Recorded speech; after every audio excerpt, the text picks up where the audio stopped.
Heyo there, it's Sven. So today I'm going to be talking about 4 different types of holsters that are commonly used for black powder revolvers, and I want to get 2 things out of the way. First off, excuse my face being stupid red. I got pretty bad sunburn up north there. 2 is that my aim is not to tell you which one I think you should buy, because all of these different holsters are good for different reasons. So this is just to give you information that can better help you decide which one might be best for your personal situation. As I said, I have 4 different holster styles ready for you. And I'll quickly show you the 4 styles I'm going to be talking about. You have this sort of cowboy style. I'll tell you the cowboy thing later. You have a trigger guard loop style like this.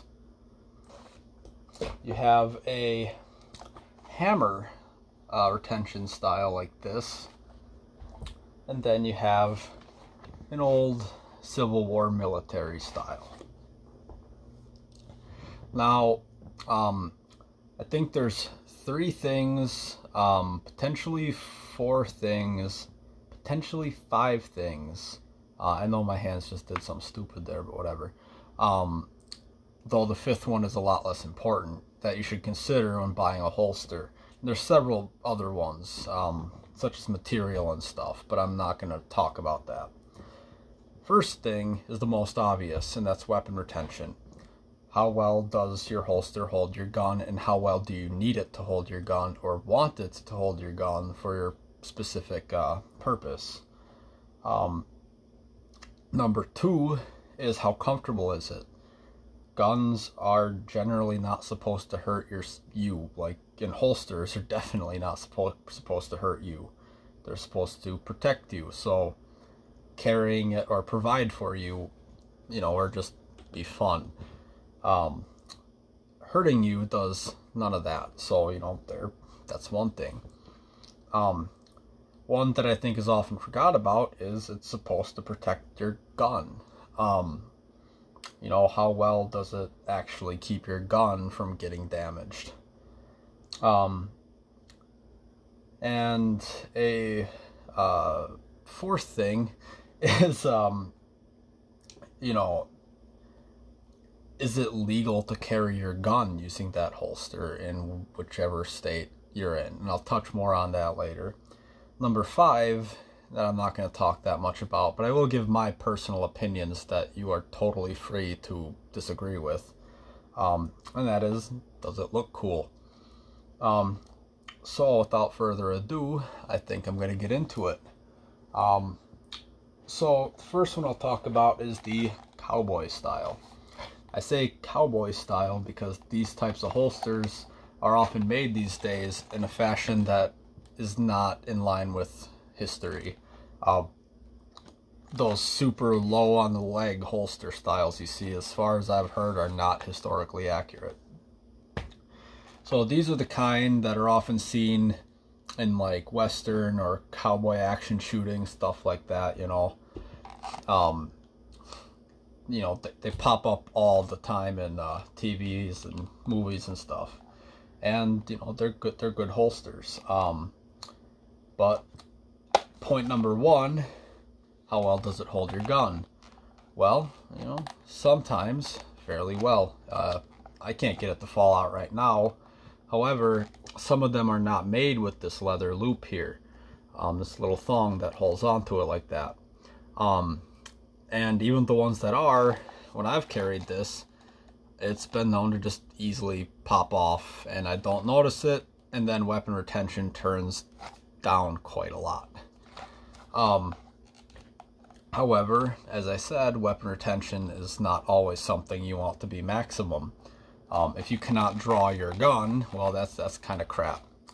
So weapon retention with this being very, very low makes it very quick to draw. Some people out there can even draw and fire these things in less than 0.3 of a second, or in about 0.3 of a second. So that means they're drawing it in less than 0.3 of a second, you know. So, you know, maybe you don't want that much retention for that reason. However, this does provide a little bit of safety, and that is, so I've heard, never had it happen to me, when you're walking through the woods or something and a branch hits and tries to cock your gun, well, you know, it can't. That stops that hammer from being cocked. Beyond, it just clicked to the safety notch. The other bit is, if you look at your gun here, how much does it actually get covered by the gun? How much does this protect your gun? Well, you tell me. I don't think it does very much at all, personally.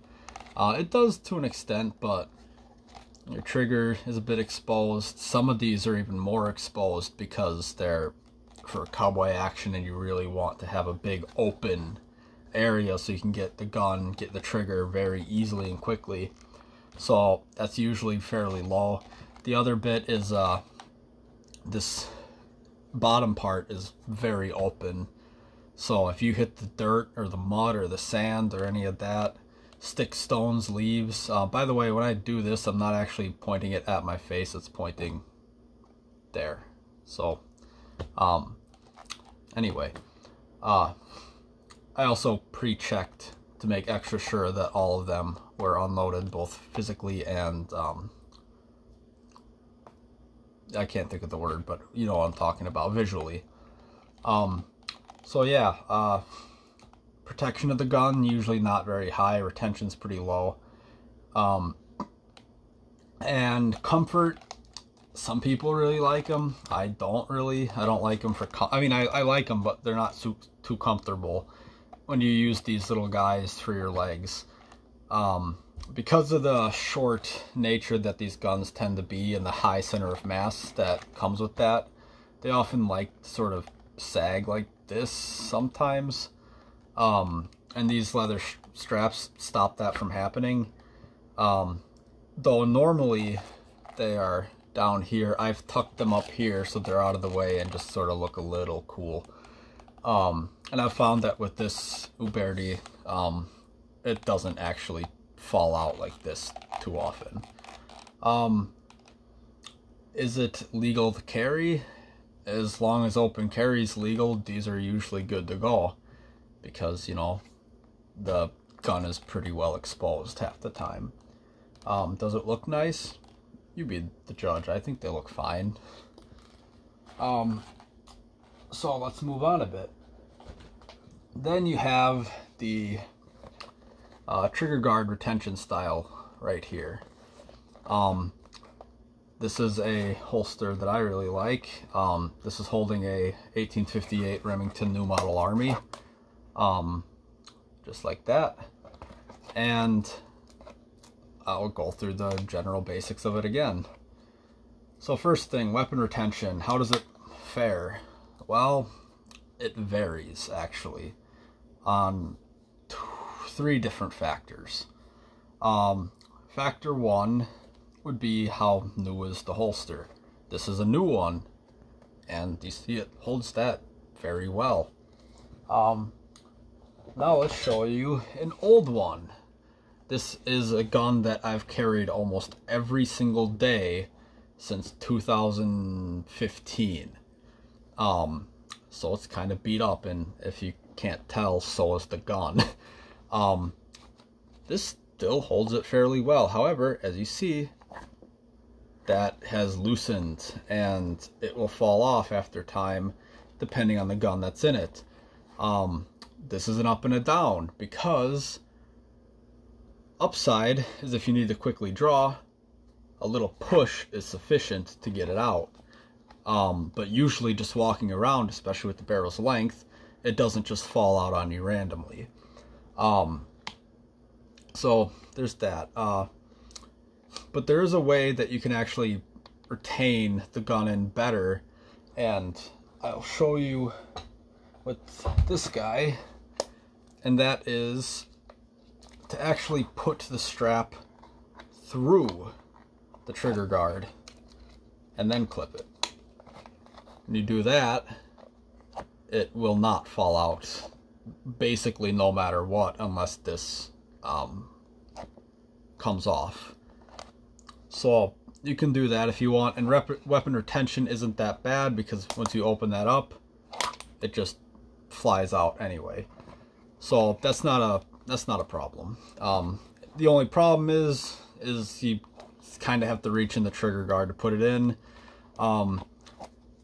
Accidental firing from it is very unlikely because it only really acts on the trigger guard that way, and plus you'd need to cock the hammer. But you know, there is a theoretical situation out there where, you know, I'll use my other one because this is my other side. There's a theoretical situation out there where you're walking through the woods like this, a stick hits this guy because this is exposed, remember, it cocks the gun, and then somehow this guy pointed in a safe direction. Black powder guns, you should not dry fire. Somehow this thing catches on another stick and then pulls the trigger. It's possible, it's very unlikely. So you be the judge. But again, once you open it like that, you can just pull out easy. So there's benefits there. There's downsides there. Certain gun models, the trigger guard is not rounded, and it's actually kind of like if I show you the Walker here, you see how it's kind of flat, and I think some navies are like this as well, maybe all of them. I'm not actually sure offhand, but these ones get held pretty well by these styles because it doesn't fall off quite as much. We'll get to that holster later. So there's that. Comfortable, I think they're really comfortable, but I have a lot of experience with them, so maybe they're just comfortable to me. How well do they protect your gun? Well, fairly. This gun is really beat up, so obviously not not like perfectly, but that's just because this is basically my farm gun. I carry this whenever I'm doing anything with horses or hay, or, you know, daily walking around through the woods, bush, blah blah blah. But anyway, you can see this time it's entirely enclosed, and I actually added this hole. I'll talk about that hole now. These holsters stock don't come with a hole, and at least not all of them. And say if you're somebody who fishes a lot, you might not want that hole, because then you can get into high water and, you know, it won't get to your gun. I personally encounter rain more often than high water, and this guy helps with drainage, so this don't turn into a water reservoir that, you know, soils your powder or rusts your gun. So there's that. This style, I mean, it covers the trigger a little bit, it covers most of the guard. It's better protection than most cowboy styles. I mean, this is semi a cowboy style, but anyway. So it kind of does that. It's open enough that anybody would probably consider this open carry. I definitely would. I think they look really nice. This one is kind of crappily carved because I did it in 2015. I've gotten a little bit better since then. Not perfect, but better. And I think that's all that there is to say about there. If I missed something on any of these, I'll put it in the description. So somebody out there decided to do one better, and they made the hammer retention style. This is a holster that's new to me. This is a gun that's new to me, and that's a semi shot out sort of navy looking thing, but this was in .44 caliber, and it has a rounded trigger guard, and I'm not sure if this is, I think it's an old 70s style in .44 that's supposed to be like, I don't think it's supposed to be super historically accurate, but anyway, that's off topic.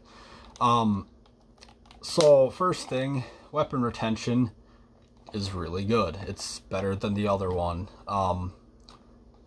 you know, that won't come out if you tried, unless you pull this guy out. The hammer here will not cock if it hits a stick or twig or bush or anything. It ain't gonna cock because it's retained by there. This ain't gonna slip off because it's retained by the hammer, not by sometimes a rounded trigger guard. Weapon retention is better. I'm left-handed, but it's easy to, by the way, the camera is reversed. I mean, you can look at Jeep, how it looks backwards. That's just because my videos get mirrored. Sorry about that. Anyway, so yeah, that's pretty good for that. Pretty good with retention. So if you're walking through the woods, you're pretty fine. But again, can't speak too highly on that because maybe sticks will knock this open and then it'll fall out. I can't say this is kind of new to me, but first impressions, it seems more secure.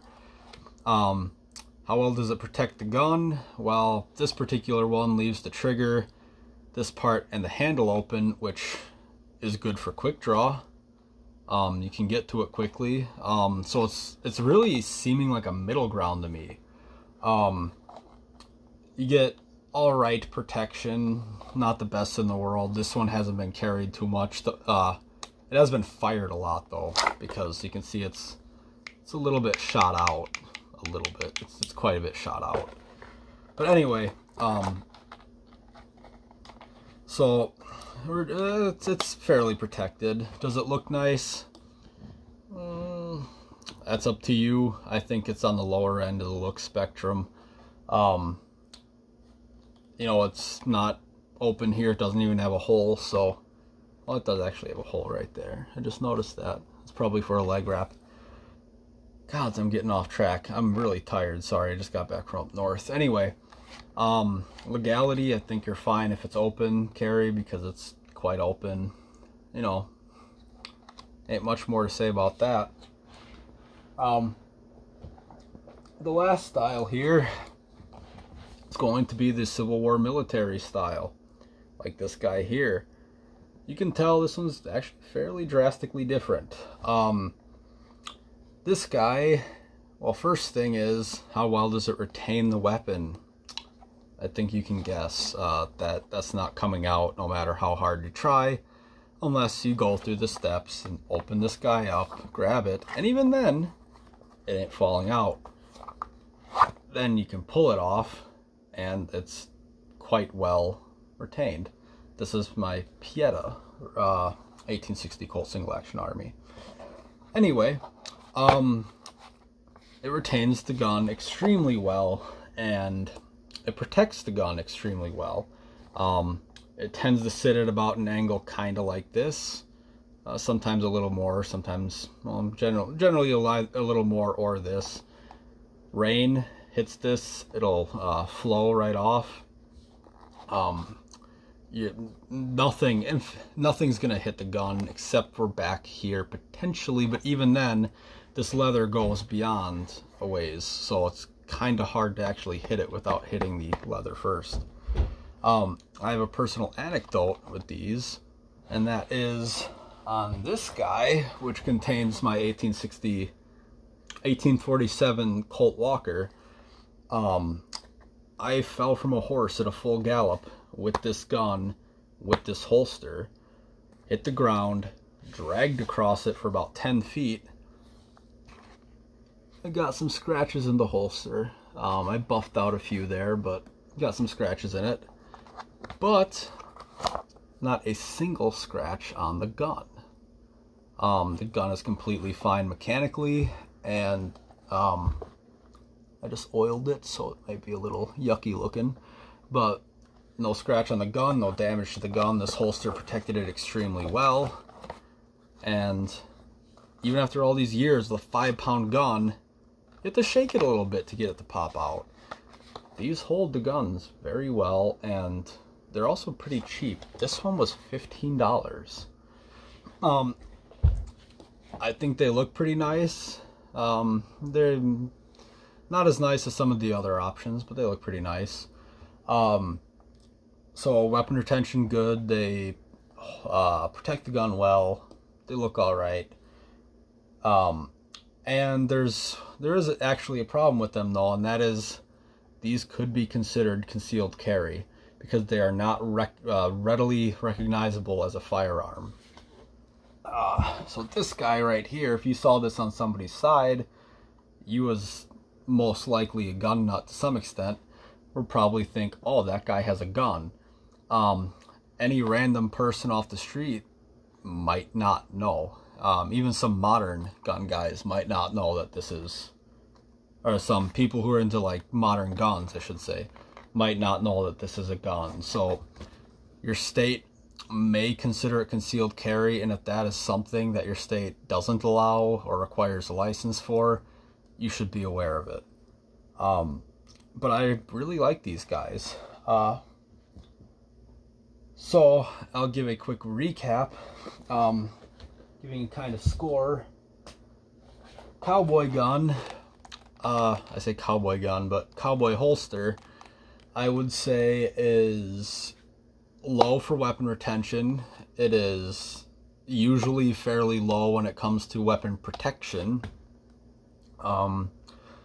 And what was the other one? Probably legal to open carry. And I'm not even going to talk about how nice it looks because that's all opinion. So I think the general use for it is, well, you know, going to the range or doing competition shooting, especially things like fast draw, stuff like that. If you're into that kind of stuff, this might be the holster for you. The trigger guard retention style, like this guy.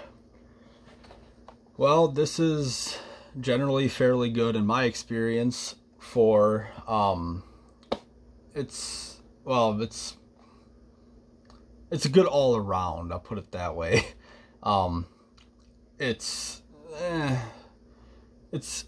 With retaining the gun, depending on your configuration, it's alright. It's not the worst. I've very rarely had my gun fall out even with this old sheath that I use every day, basically.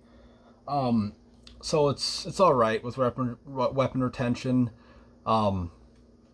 Weapon protection, it's also fairly good at. It does leave something up here to be open, but I like, you know, I don't mind having a gun that's very weathered like this one.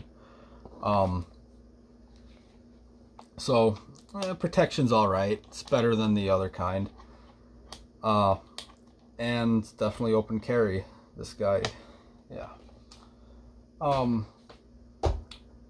This guy, definitely open carry. Weapon retention seems pretty good. Oh, by the way, I forgot to mention, general use for this, well, I'd say maybe just, I've used it open or for just ranch work, everyday carry in the woods. It'd be a fairly decent hunter's gun, I guess. All-arounder. This is basically your all-arounder with a twist, or maybe if you want some extra retention, as far as I can tell. It's alright with weapon retention. It's good with weapons protection, better than the other one. It's alright with gun protection, and definitely open carry. And this guy is excellent with both weapon retention and protection. Those are not always but often linked, but may be concealed carry. So I think that's a general overview. Sorry for kind of repeating myself at the end, but I just want to be quick. Oh crap, and I forgot, before doing another take, because this is already 24 minutes, I'll just add it right here. General use for this, basically the same thing as the trigger guard retention system. Just maybe for somebody who wants a different style of it. General use of this guy is potentially long-term outdoor use, reenactment, stuff like that, you know. So, hopefully this very long-winded video of sometimes repeating myself because I'm extremely tired, is helpful for you. I may redo it and make it a bit more concise, maybe scripted. But yeah, that is all for now. Hey though.